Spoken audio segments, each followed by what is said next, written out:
Eu converso hoje com um dos maiores comunicadores do rádio, da TV, das plataformas digitais, da internet, das redes sociais e de todas as outras ferramentas que vierem a ser inventadas no futuro. Celso Portiolli. Obrigado, Celso. Que introdução, hein? Mas obrigado. É verdade. Já projetou o futuro. Você sabe que eu sou curioso, Eu né? sei. Ô, Celso, Oi. você está vendo um momento muito especial na sua vida. Sim. Né? Consolidação do Domingo Legal, com Sim. audiência sempre em alta. Esse é o auge da sua carreira? Eu acho que é. Foi uma construção longa e eu acho que o mais interessante de uma carreira fazer sucesso não é no começo, mas sim depois de 30, 40 anos no ar. E eu acho que esse momento é o momento mais feliz que eu tenho colhido muitos frutos. Você está completando 30 anos de SBT. De SBT. De SBT. Mais 10 de rádio. Agora, deixa eu te fazer uma pergunta. Nesses 30 anos, eu sei, você recebeu inúmeras propostas para trocar de emissora. Por que Sim. que isso nunca aconteceu? A primeira proposta que eu recebi não aconteceu porque o destino não quis. Teve um fato, no meio da negociação, o Silvio proibiu de entrar no camarim dele e me usou como a pessoa para moralizar o negócio. Então, mandaram falar com o Silvio, ele abriu a porta e falou: o que você está fazendo aqui? Tinha acabado de mudar para Anhanguera, nos estúdios novos. Eu falei: não, mas mandaram falar com você. Ele falou: não autorizei não. Quando quiser falar comigo, a partir de hoje é na presidência. Aqui não entra ninguém. Me deu uma bronca de segurança e botou ordem no negócio. Mas eu acho que eu fui o boi de piranha. Aí, só que eu estava com uma proposta da Globo na manga. E eu, moleque, falei: quero ver se eu não vou entrar no camarim dele. Mandei um amigo meu dizer para ele que eu tinha uma proposta da Globo. Quando eu entrei no camarim dele, no outro dia, eu estava achando o máximo, né? Aquela coisa de quinta série. Aí eu entrei lá, a primeira pergunta que ele fez para mim: quem está te levando para a Globo? E eu não podia falar, porque era um funcionário dele que estava saindo do SBT, que era o Roberto Talma, e ia voltar para a Globo. E se eu falasse para o Silvio havia o liberado de uma multa de 5 milhões de reais naquela época. O Silvio ia cobrar. Claro. E eu não podia falar, eu não falei. Ele falou: vou ligar para o Roberto Marinho. Eu vou ligar para o Roberto Marinho. Eu falei: ai, meu Deus! E nesse momento ele falou, eu contei para ele falou: então vem falar comigo segunda-feira. E eu fui falar com ele e ele acabou me fazendo uma proposta, eu acabei ficando no SBT. Nesse momento ele fez uma multa gigantesca no meu contrato. A partir daí, todas as propostas que eu recebi, a multa tornava a rescisão inviável. Aí eu continuei no SBT. Hoje não. Hoje, se eu quiser sair do SBT, o SBT me desligar da emissora, é muito fácil. Hoje virou um contrato mais de confiança.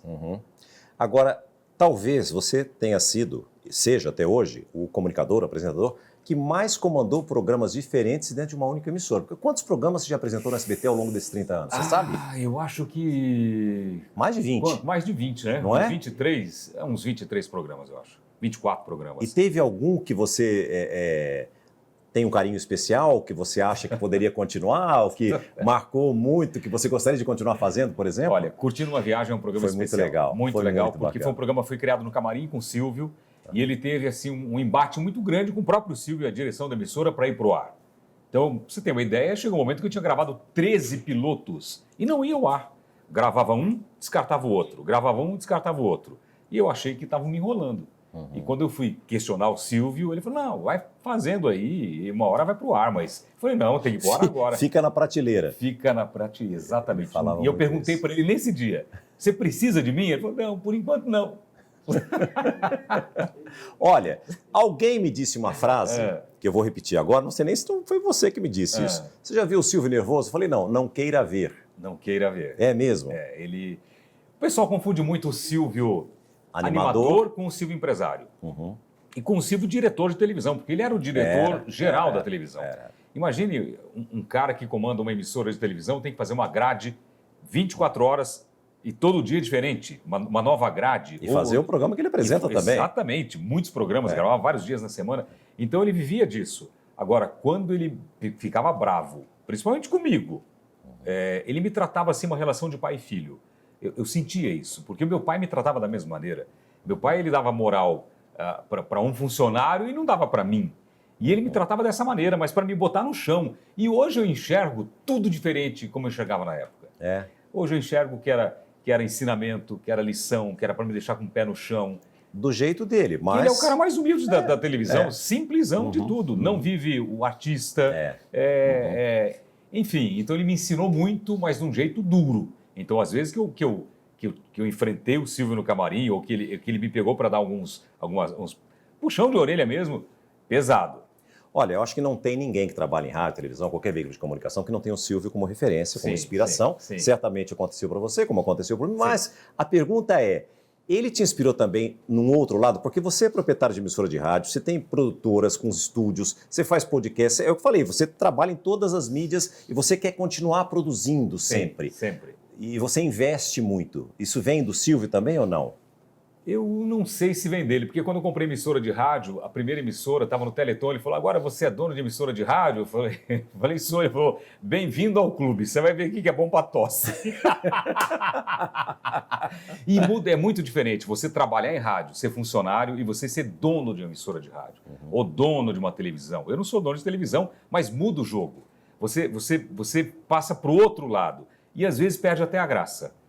Perde a graça. É melhor você ter a paixão de trabalhar e ser funcionário ou parceiro de alguma emissora, alguma televisão, do que você ser dono do negócio. Porque você sendo dono tem que cuidar de muitas coisas. Todos os problemas vêm para você. Então você tem que saber dividir o momento de ser um animador, de ser um locutor de rádio e de fazer um programa de rádio e ser o dono e deixar esses problemas de lado. Não é fácil. Mas eu acho que não. Acho que essa história de empreender, de querer ter as coisas, sempre, desde criança foi assim. Desde muito novo, eu tive casa noturna, eu tive agência de publicidade bem novinho no interior, então eu sempre fui muito fuçado nessas coisas assim. É uma coisa que eu gosto. Olha, antes de você estrear no SBT, eu conversava muito com o Silvio. Eu não estava no SBT. Sim. Queria estar, mas não estava. E eu falava muito com o Silvio. Ele falou para mim assim, eu vou lançar um rapaz que é um político. Eu fiquei assim, um político? Mas como assim um político? Eu falei, ele é um rapaz bonito, comunicativo e tal. Eu fiquei naquela coisa, quem será? Você foi político mesmo? Eu fui político. Você fui foi vereador. Muito novo. Né? Muito novo. Tudo na sua vida foi muito cedo, né? Muito cedo. E eu queria ser... eu tinha um sonho de ser governador do estado. Eu queria ser presidente. Eu sonhava com essas coisas. Sonhava com política. E antes de me registrar minha candidatura, meu pai falou assim para mim, não entra nessa. Você vai se decepcionar. Meu pai me deu um conselho. E eu, jovem, inconsequente, falei, não, eu vou. Eu fui. E essa história dele falar que eu vou colocar um político, ele falou para a Angélica quando estava saindo do SBT. Tanto quando eu fui conversar com ela, antes dela ir embora, ela virou para mim e falou assim, você que é o político? Mas você exercia o cargo ainda ou não? Exercia o cargo. Mentira! Nessa época, eu exercia. Porque quando eu vim para São Paulo, que eu mandei a fita e fui contratado para o SBT, eu era vereador da minha cidade, que fica a 1.200 quilômetros de São Paulo. Então eu ia de ônibus, semana sim, semana não, para a sessão da Câmara Municipal, de ônibus, 16 horas para ir, 16 horas para voltar. Então eu morava em São Paulo, morava em Ponta Porã e continuava como vereador. Até que quando a Angélica falou, vou embora do SBT, eu fui lá e renunciei. Eu fiquei um ano e pouco nessa loucura de ir e voltar, 16 horas de ônibus indo, voltando. Mas eu fazia do ônibus o meu escritório. Então, nessa viagem longa, eu ficava escrevendo câmera escondida. Bolando câmera escondida, bolando câmera escondida, bolando câmera escondida. Que era o meu papel. Que é que eu tinha que criar câmeras escondidas para o programa dele, eu topa tudo por dinheiro. Assim que você começou? Assim que eu comecei. Lá no SBT? Foi assim que eu comecei, foi. Agora, normalmente, quando as famílias se mudam de cidade, o jovem vai junto, a criança, o adolescente e tal. Você saiu da sua casa muito cedo. Você foi um verdadeiro caixeiro viajante. Rapidamente, conta para o público quais cidades por onde você passou e o que você fazia em cada uma delas. Eu nasci em Maringá, aos 7 anos eu me mudei para Ponta Porã. Com a família ainda. Com a família. Aos 16 eu fui embora, porque tive um problema na escola, eu fui expulso e eu fui estudar em Curitiba com as minhas irmãs, que moravam no apartamento, 6, 7 irmãs, eu fui morar com elas. Aí fiquei um tempo... Vocês são em 9, é isso? 12 filhos. Eu sou caçula de 12. Aí eu fiquei um tempo em Curitiba, passei no vestibular para engenharia civil, fiz engenharia civil, acabei largando engenharia e fui fazer comunicação social em Uberaba, comecei no rádio em Uberaba, fiz um plano para minha carreira de chegar antes dos 20 anos em São Paulo no rádio, numa grande rádio. Aí eu comecei, eu fiz sucesso em Uberaba, daí eu voltei para Curitiba, passei num teste, fui primeiro lugar em Curitiba, fui para Ribeirão Preto, passei uma dificuldade lá, mas fui em primeiro lugar também em Ribeirão Preto e vim para São Paulo e antes dos 21 anos de idade eu abri o microfone da Rádio Bandeirantes de São Paulo. Uau! Foi muito legal. Muito legal. O plano deu certo. Mas você começou no rádio com que idade? Eu me interessei aos 15 e eu consegui estrear no rádio com 17. 17 anos. Com 17 anos, eu era primeiro lugar no rádio em Curitiba. Eu tinha uma carinha de moleque fazendo ao vivo ali. Eu comecei com 17, muito cedo. Hoje eu olho um menino de 17, eu falo, será que eu daria uma oportunidade na minha rádio? Porque... eu falo isso também. E fora que a gente com 17, hoje um garoto de 17 tem muito mais maturidade do que quando a gente tinha. Sim, né? sim. Muito mais vivência, muito mais tudo, né? Muito mais tudo.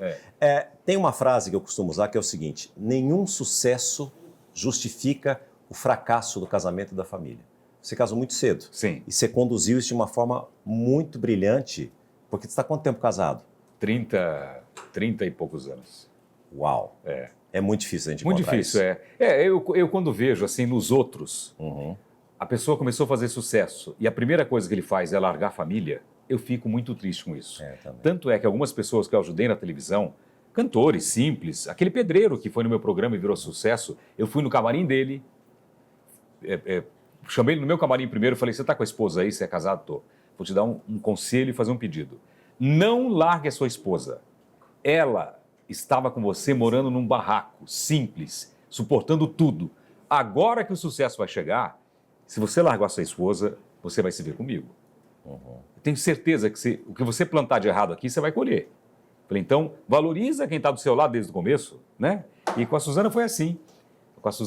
Desde muito cedo, assim, eu com ela. A Suzana começou a namorar comigo muito nova, eu era novo também. Eu sou mais velho que ela. Mas a Suzana foi emancipada. Para poder casar. Para poder vir para São Paulo morar comigo. Não nos casamos em igreja. Até hoje. Foi um casamento feito num terraço, num salão de festas de um prédio. E essa foi a nossa festa de casamento.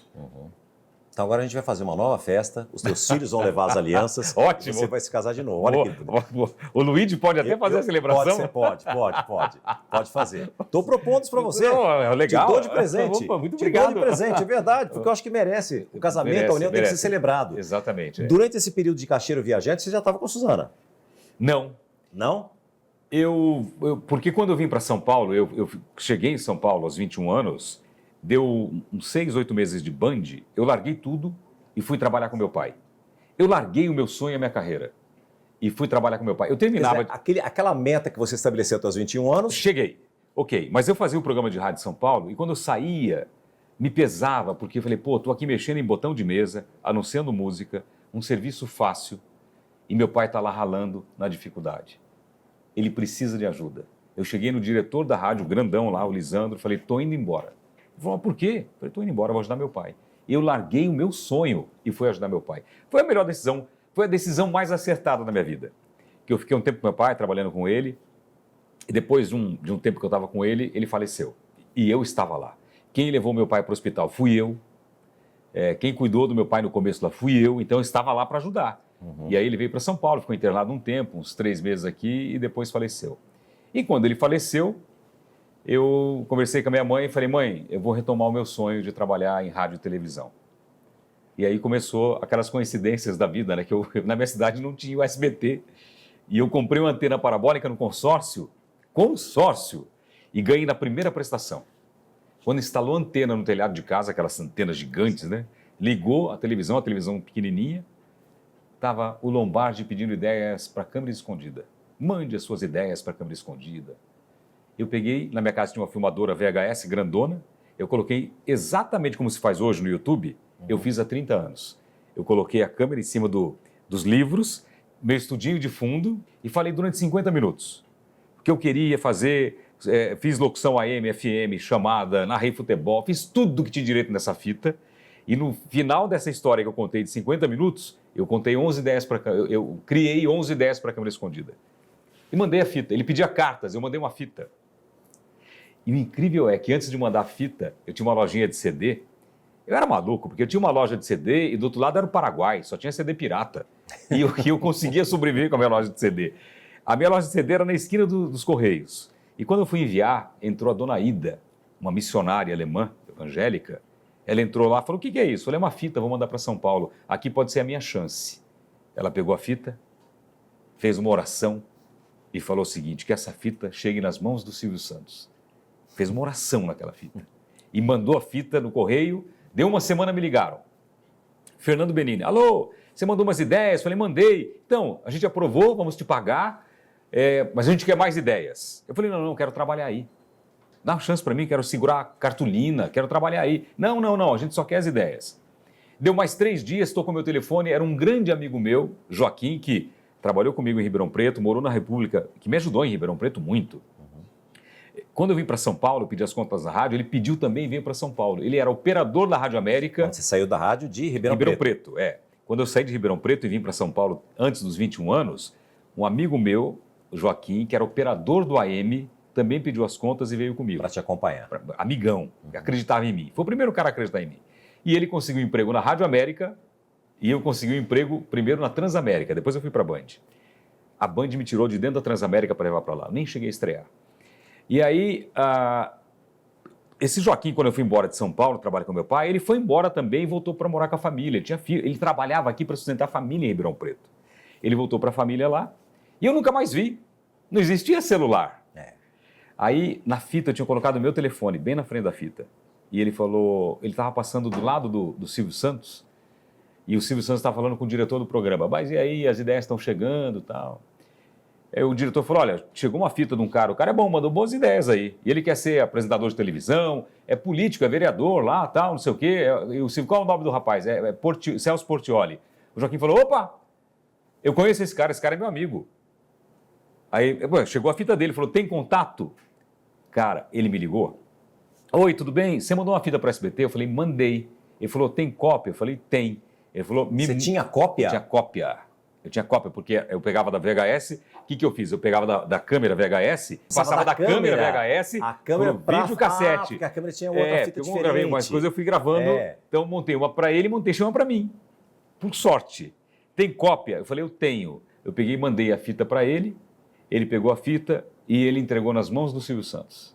Olha a oração aí. E o Silvio Santos pegou a fita e aí eles organizaram para eu receber o dinheiro do Silvio no ar. Eu recebi de uma ideia e depois do ar, quando eu saí do ar, ele veio conversar comigo. O Silvio. Você estava aqui? Você veio para... Eu vim receber o dinheiro. Porque... E aproveitei o da Joaquim, gravação, já exatamente. ficou... Eu vim receber do Silvio, no ar. Que legal. Eu acho que eu já vi isso. O Silvio só recebeu de 2 pessoas. De uma menina que mandou as primeiras ideias e depois de mim. Depois ninguém mais. Mas o Joaquim, que organizou com o Hélio Chiari, deixa ele receber o dinheiro no ar. E aí eu fui receber o dinheiro no ar. E o Silvio, que ideia que você mandou, tal, me pagou. Aí quando eu saí, parou a gravação, ele veio falar comigo, atrás das câmeras. Ele conversou comigo, você é vereador, tal, o que seu pai faz, sua mãe faz, o que você faz? Perguntou muito sobre a minha vida e perguntou, quanto você ganha? Eu falei, eu ganho R$ 2.500 por mês. Ele falou, você ganha muito. Ele falou, a televisão não paga bem, eu te pago R$ 500 para você trabalhar aqui. E eu estiquei a mão e falei, negócio fechado. Ele perguntou, mas por que você está trocando 2.500 por 500? Eu falei, porque meu sonho é trabalhar com você e trabalhar no SBT. Aí ele pegou minha mão de novo, apertou e falou, vamos trabalhar. Eu falei, vamos trabalhar. Aí quando eu saí do estúdio, ele já me chamou pelo nome. Eu falei, opa!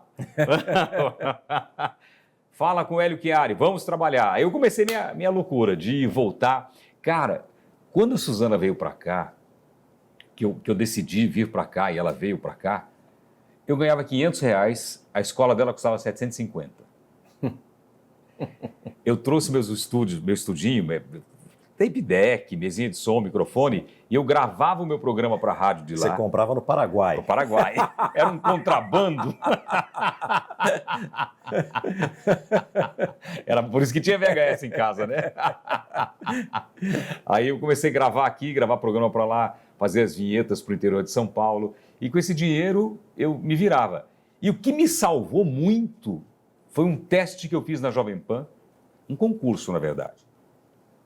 Eu tinha um Monza velho, que tinha caído uma árvore em cima dele, todo amassado, eu andava com ele. Claro. E eu acelerava, ele fazia aquela fumaceira para sair queimando óleo, morria de vergonha, né? E eu estava voltando da praia, ele falhando, falei, ai meu Deus, não vai chegar. E aí no caminho eu escutei uma chamada da Jovem Pan, concurso de imitadores. Mande a sua fita, tal, não sei o quê. Eu cheguei em casa, gravei uma fita, peguei a fita e levei na Jovem Pan.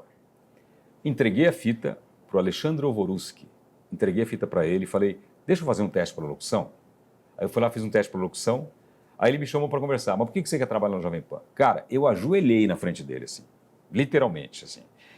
falei, cara, eu quero trabalhar aqui. Meu sonho é trabalhar na Jovem Pan, eu preciso trabalhar, não sei o quê. Enfim, eu ganhei um concurso de imitadores e consegui uma vaga de folguista na Jovem Pan. Foi o que salvou minha vida. Porque daí eu comecei a fazer bailinhos com a turma de humor e começava a entrar dinheiro todo final de semana. Então entrava R$300, R$200, R$500. E esse dinheiro foi o que me sustentou aqui. Que entrava mais, além do que entrava na SBT. Isso aí foi o que me salvou aqui. E na época tinha até uma viagem para o Caribe, o ganhador do concurso. Até hoje não recebi. E qual foi o primeiro programa que você apresentou no SBT? Passa ou repassa? Foi o primeiro? O primeiro, e continuo fazendo ele.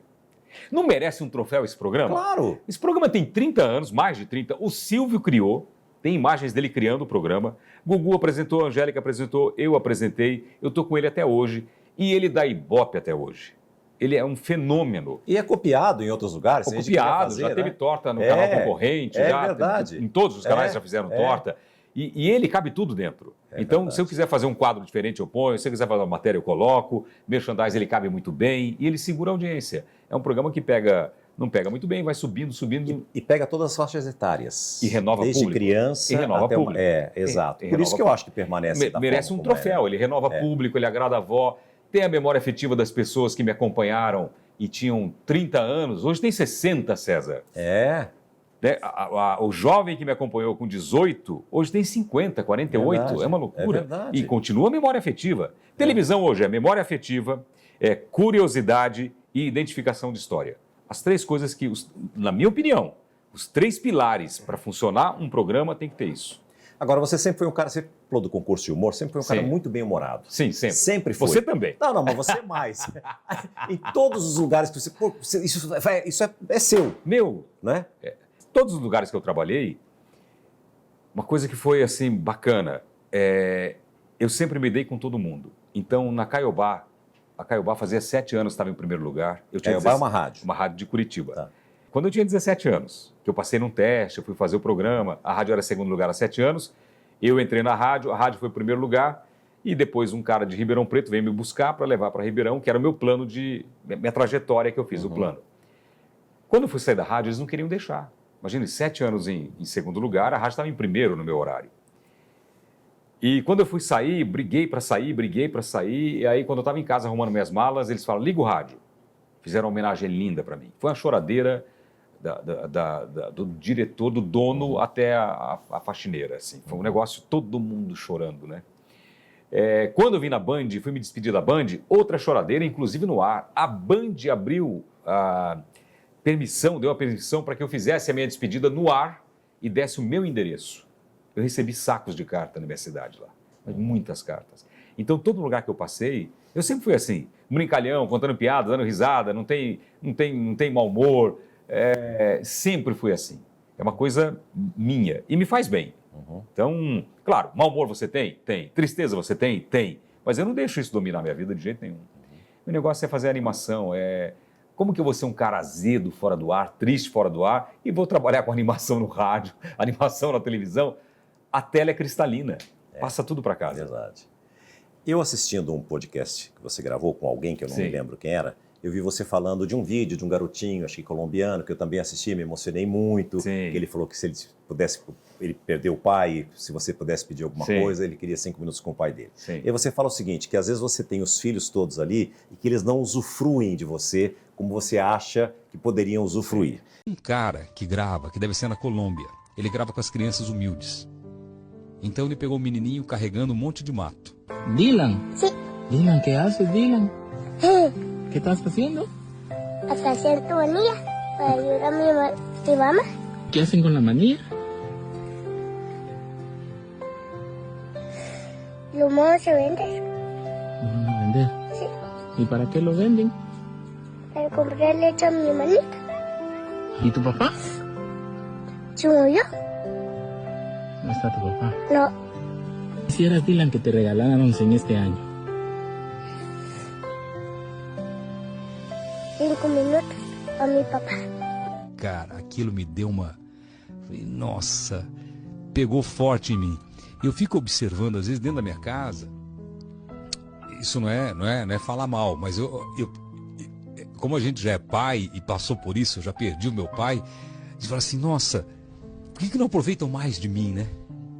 Por que não colam mais em mim? Por que não desfruta desse momento? Sim. Porque não tem noção que um dia, pela lei natural da vida, nós vamos partir primeiro, né? É isso. Eu vou inverter essa situação. Eu já encontrei muita gente que trabalhou demais, que nem você trabalha, Sim. fazendo tantas coisas, que diz assim, o tempo passou muito rápido, eu não vi meus filhos crescerem, eu não acompanhei o que eu poderia acompanhar como pai. Como é o Celso Portiolli em casa e o que você tem a dizer desses dois lados, os filhos que não usufruem tanto de você e desse outro lado, que eu não sei se é o seu caso, eu acho que não, mas talvez um pouco, porque você se dedica muito à profissão Sim. e acaba deixando um pouquinho de lado a criação dos filhos. Eu tive sorte, quando eles eram pequenininhos e quando eles nasceram, que o Silvio me deixava na geladeira.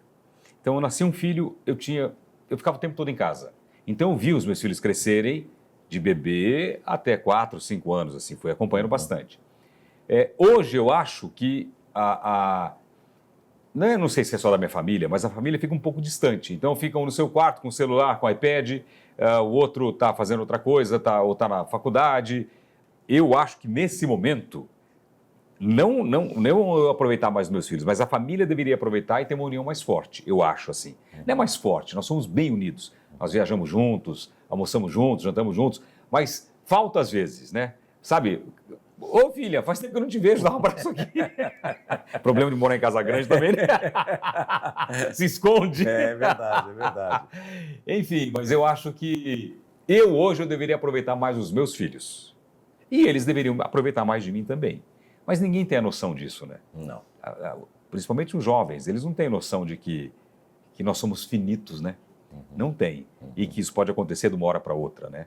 Eu passei por aquele momento de dificuldade da minha doença, eu percebi que teve uma aproximação muito maior deles. Ficaram mais perto de mim, procuraram usufruir mais do pai, enfim.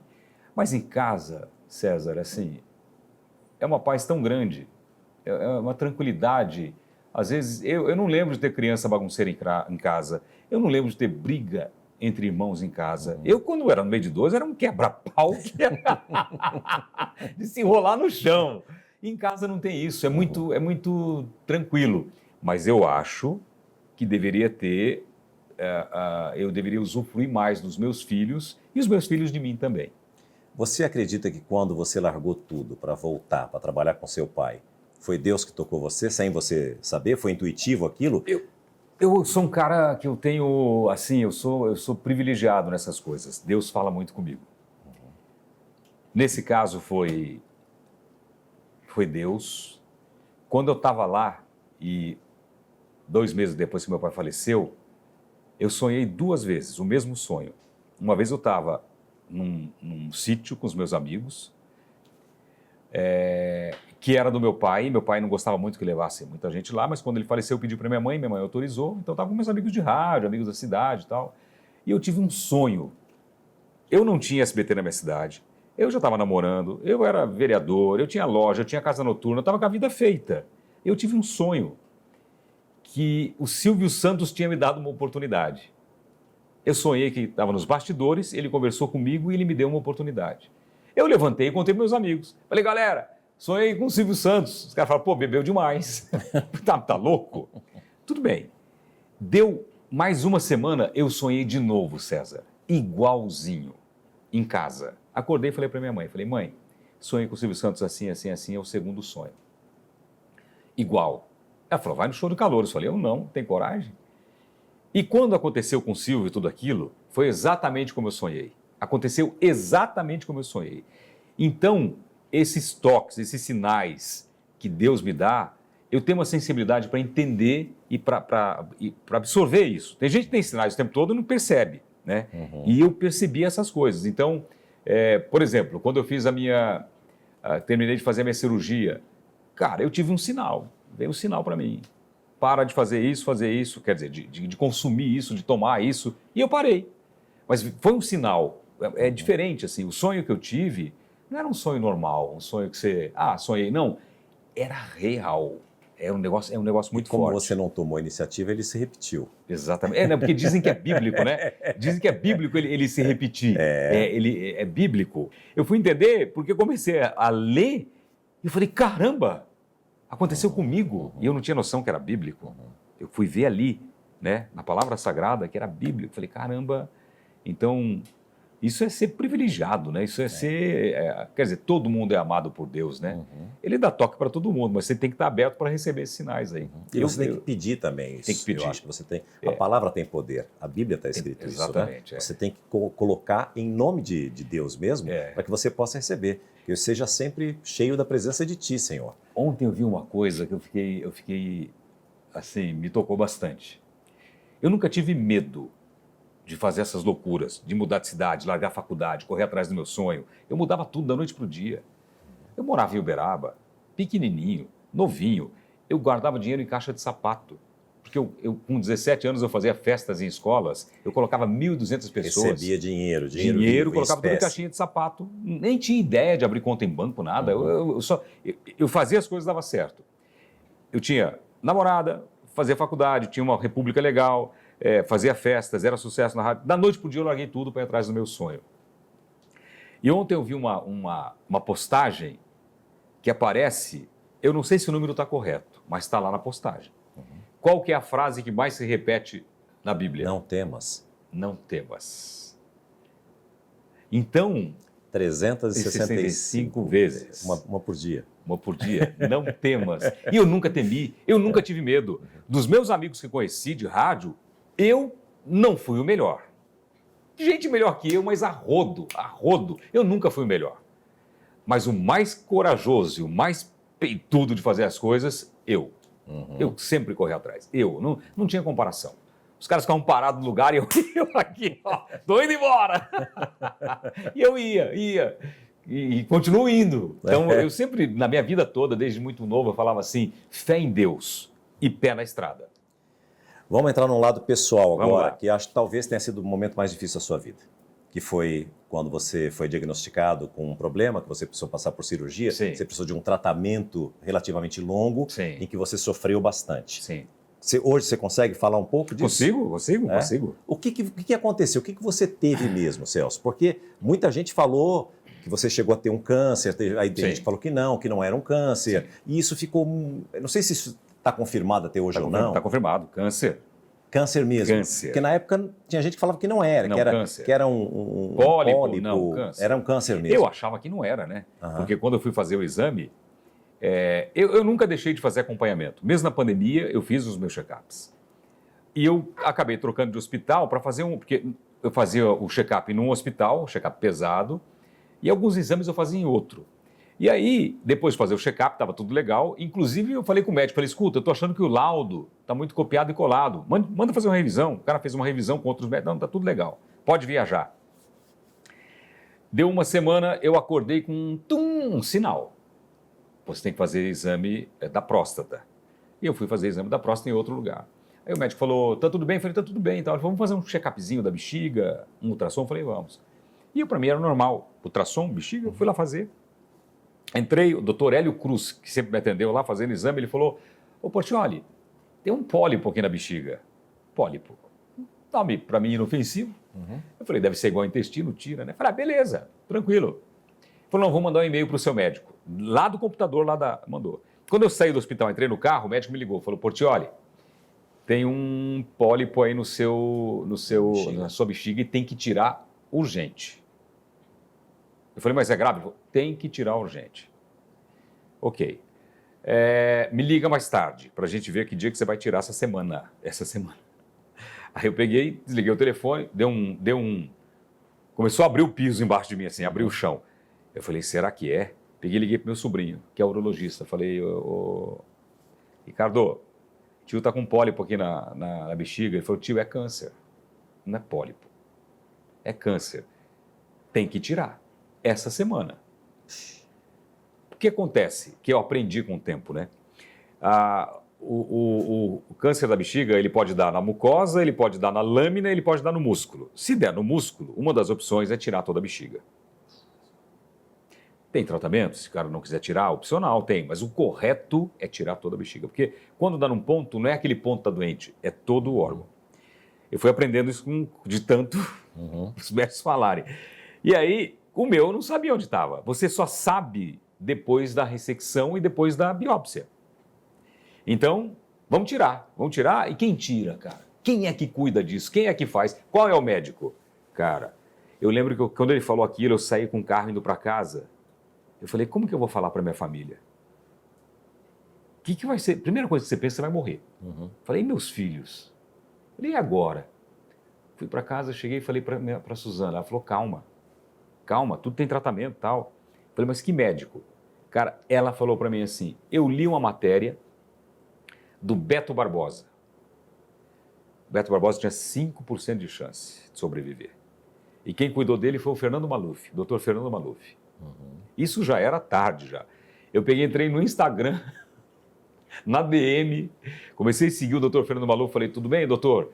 Aqui é o Portioli e tal, estou com um problema assim, você pode me ajudar? Ele falou, claro.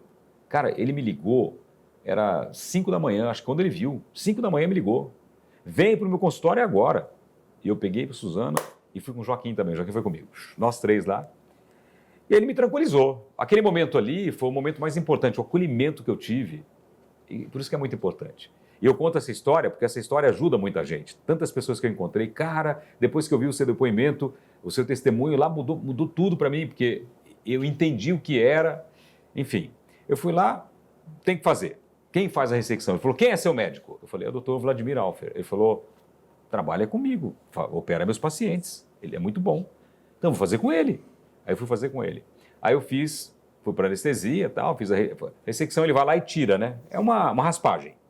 E ficou aquele detalhe, tem que fazer a biópsia, saber onde estava e que tipo é.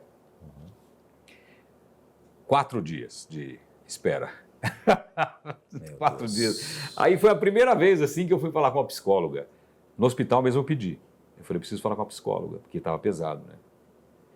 Aí eu falei, conversei bastante com outros médicos que iam lá também. E aí veio o resultado. Era na mucosa, era único, pequeno. Dos 3? Dos 3 era o mais leve, era o local mais privilegiado, vamos dizer assim, né? O menos perigoso. Se tivesse aqui no músculo, seria mais perigoso. Então, ele era aqui. Ok. Tirou, pequeno, simples. Então, cada médico, o doutor Fernando Maluf, fica tranquilo. Agora a gente vai fazer uma imunoterapia. Primeiro, eles colocam um produto bem forte depois da cirurgia, que é uma quimioterapia, só na bexiga. Meu cabelo, só com aquilo, meu cabelo já ficou fraco. E o doutor falou, você vai ficar internado porque você pode sentir a dor do planeta. E eu senti a dor do planeta na hora de urinar pela primeira vez. Foi um negócio muito, muito dolorido. Passei mal até. Aí, beleza. Mas fiquei bom. Aí veio o resultado, tava ali na mucosa, tal, simples, único, pequeno, vai dar tudo certo, vamos fazer imunoterapia.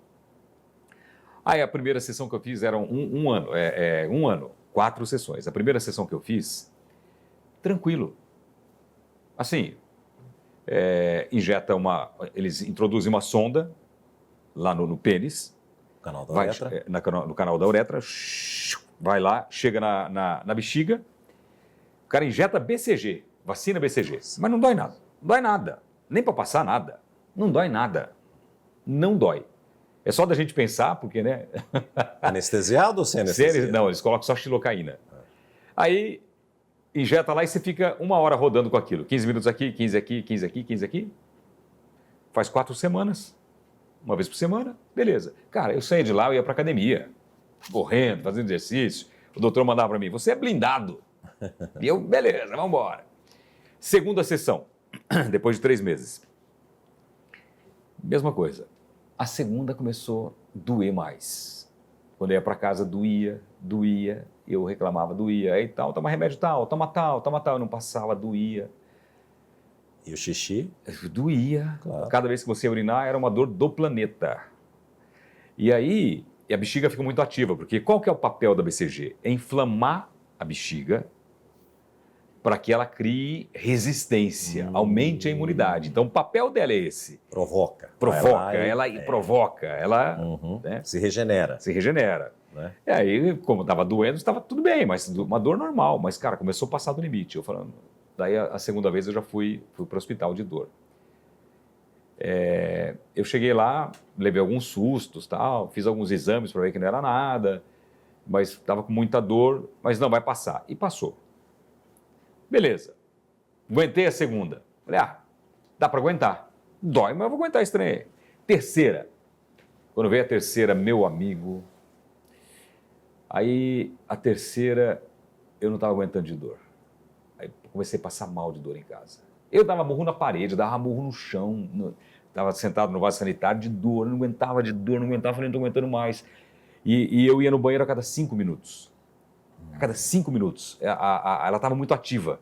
Então, eu não queria mais nem tomar água, mas eu tinha que tomar água. Cara, era um sofrimento a cada 5 minutos. Eu falei para a Suzana, eu falei, não vou aguentar mais. Eu falei, eu vou desmaiar de dor. Me leva para o hospital. Pegou, me levou para o hospital. Cheguei lá, da minha casa, que você é meu vizinho, até o hospital, 40 minutos. Eu fiz xixi no carro 8 vezes. E 8 vezes urrando de dor. Aí cheguei lá, os caras me deram morfina. Ai, que alívio. Beleza, fiz exame. Durante o exame, durante o ultrassom, imagina, eu levantei umas 3 vezes para ir no banheiro, porque não parava, a bexiga não parava. Aí, de repente, a morfina não segurou mais. A morfina não segurou mais. Caramba. Aí eu fui para o quarto. Fui para o quarto lá e aí não segurava, passaram uma sonda porque a bexiga não parava. E aí foram vendo que estava muito inflamado tudo. E o seu psicológico? Eu estava preocupado com o Teleton. Eu queria ir trabalhar no Teleton, eu não queria ficar lá. Tanto é que eu ia apresentar o Teleton de sonda. Então eu ia ficar com a bolsinha aqui, eu ia para o Teleton. Quando eu fui sair, a sonda entupiu. Aí eu tive que ficar. Aí tira a sonda, põe sonda, troca a sonda, negócio bem chato. E o remédio que eu tive que tomar, porque a morfina não segurou, foi fentanil. Eles colocaram aqui uma bomba. Mas a gente teve 2 estágios aqui. Você sofreu sempre em silêncio, né? Você não expôs isso. Você falou aqui, aí o médico falou, é simples e tal, você descobriu só fazer a imunoterapia. Aí você vai sofrendo mais e mais, mas não volta um pensamento de que... Tá piorando? Não, eu nunca tive esse pensamento. Eu acho que assim, o meu funcionou bastante, sabe por quê? Toda vez que eu ia fazer a imunoterapia, que o cara colocava o remédio, eu fazia uma oração. Eu falava assim, Deus, faça esse remédio funcionar na sua maior potência. Faça ele, o que ele tiver que fazer, amplifica a potência dele. Então, para mim, era um pedido que eu tinha feito para Deus. Não era uma reação única. Minha reação foi quase única no mundo. Poucos têm isso. Então, para mim, era um pedido que eu tinha feito. E eu não achava ruim, porque na minha cabeça, se tinha que inflamar, então que inflame ao máximo. Estava sofrendo. Claro. Mas aí foi... Eu só estranhei que eu fiquei muito tempo internado. E isso começou a me preocupar. Porque eu não fiquei 2 dias internados, 3 dias. Eu fiquei 2 semanas. E 2 semanas no hospital, você começa a pensar em muita coisa, né? Por que eu não estou saindo daqui? Claro. Na época, eles não me falaram. Depois, eu fiquei sabendo que era muito grave. O que poderia acontecer? A minha bexiga não funcionar mais e ela ficar endurecida, não ter mais função, porque a infecção foi muito grave. Como é o bacilo da tuberculose, ele pode ir para outros locais, ele pode ir para o pulmão, ele pode ir para outros lugares. Eu fiquei sabendo depois, mas ali eu não sabia, eu estava tratando uma inflamação normal. E eu tomei, cara, muito corticoide, eu fiquei muito inchado depois do tratamento, assim. Chegou no final do ano, eu olhava assim, eu estava parecendo o Kiko. Eu fiquei muito inchado, muito inchado. Mas assim, eu nunca tive medo. E eu também nunca perguntei muito. Para médico, não pergunto nada, César. E hoje, como é que tá? Tô bem. Mas Tô bem. encerrou? Tem que continuar o tratamento? Não, está melhorando muito. Por quê? Não é que está melhorando muito. O melhor momento da minha saúde, da minha vida, é agora. O que acontece? Esse bichinho, ele tem mania de querer voltar. Então, você tem que monitorar os 2 primeiros anos. Claro.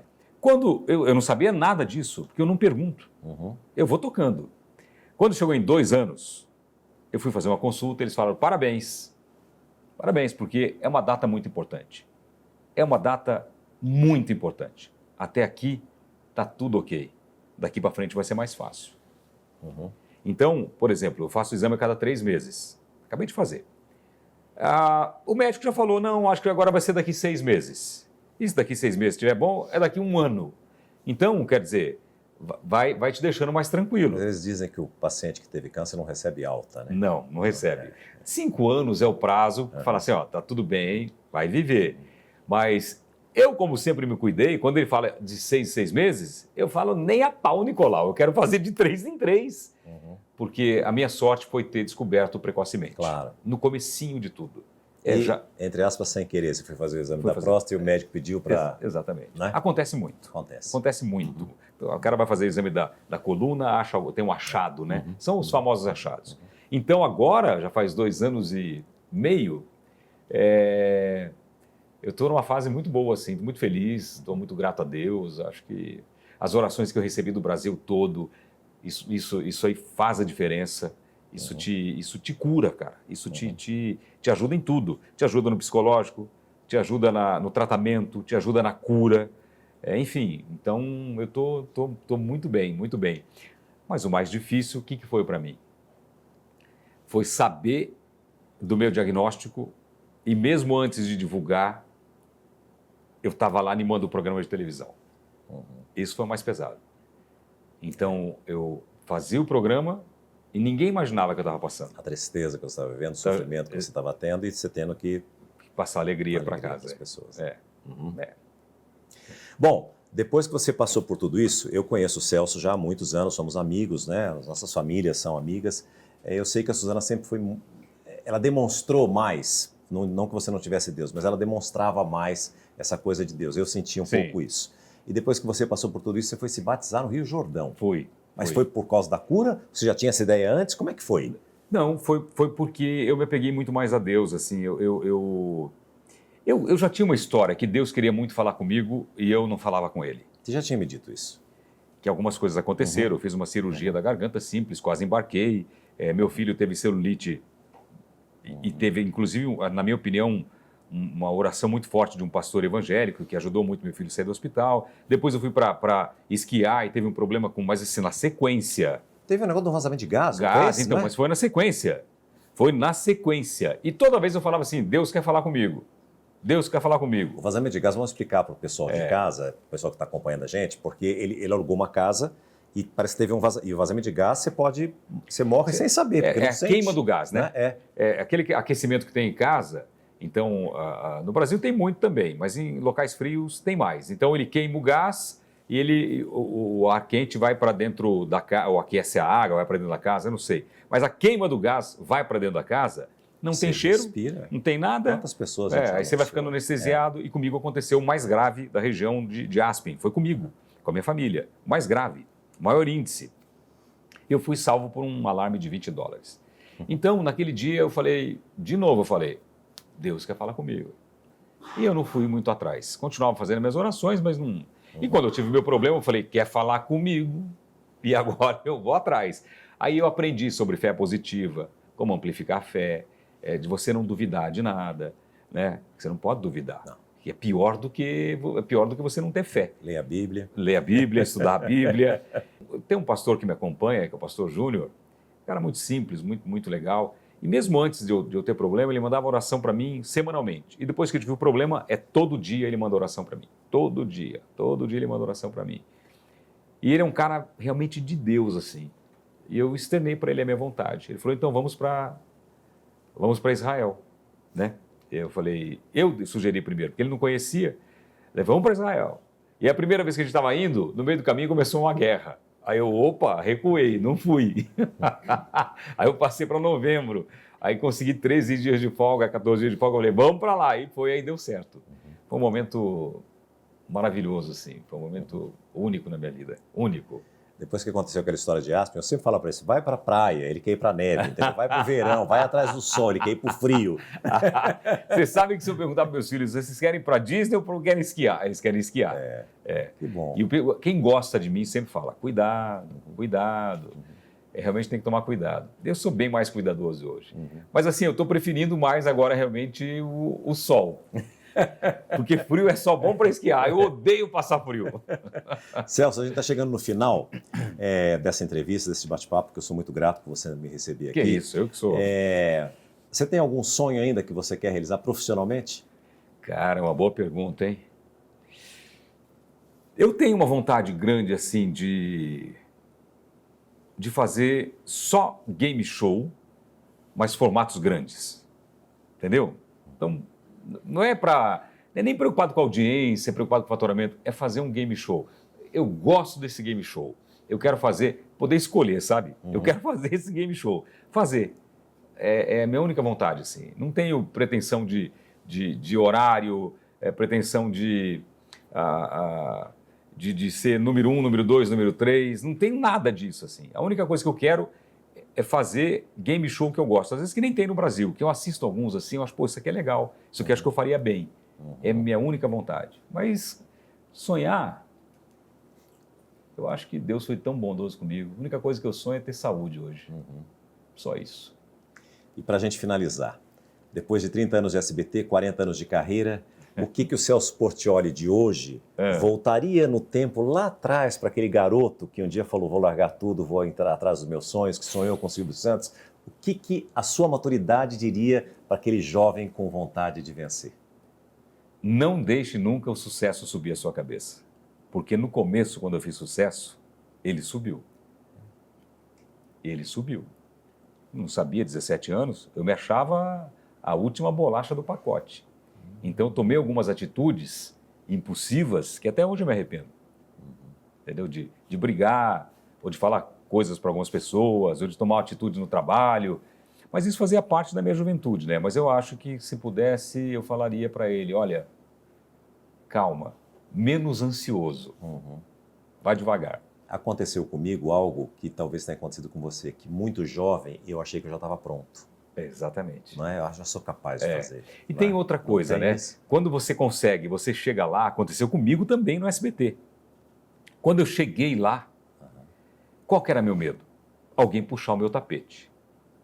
Então eu fiquei muito acuado, porque para mim tudo era ameaça. Esse cara está se aproximando porque quer me derrubar. Esse aqui quer me derrubar, porque eu não tinha uma garantia. Então eu achava que todo mundo queria me derrubar. Então você fica mais acuado, e quando você está acuado, qualquer atitude que venha contra, você revida. É uma onça acuada. E eu estava nesse momento. Mas isso eu entendi depois. Então hoje, para trabalhar, cara, eu sou muito tranquilo. Eu não consigo trabalhar com estresse. Não consigo trabalhar na pressão. Trabalho na pressão. Se me pressionar, eu melhoro. Mas trabalhar pressionando os outros, sabe, fazer terror com a produção, todo mundo trabalha pilhado, não. Meu negócio é ser light. Porque quando você está com todo mundo de boa, no ar é muito mais fácil você conduzir qualquer coisa. E isso passa para casa. Eu tenho certeza absoluta que o cara sabe quando você está nervoso, quando você está chateado, quando você tá... Ele sente, passa. É energia, pô. É energia. Eu me lembro uma vez que eu trabalhava no rádio, eu não era o melhor locutor da rádio, mas eu era o primeiro lugar, eu perguntei para o engenheiro da rádio, que era um gênio, Billy. Falei, Billy, por que eu não sou melhor ali, tem locutor melhor que eu, e eu sou do audiência? Por que as pessoas gostam de mim através da minha voz e do rádio? Ele falou, porque o rádio é transmitido através de ondas e você também. Você envia ondas através do que você faz no microfone. Então, é vibração. Então, por isso que existe. Por que tem o carisma, né? O Silvio perguntou, falou assim para ele, o que é carisma? Eu falei, é um presente de Deus. Eu falei, faz um teste no seu programa, bota 3 meninas paradas e nenhuma vai falar nada. Pede para o auditório votar. Uma delas vai ser escolhida.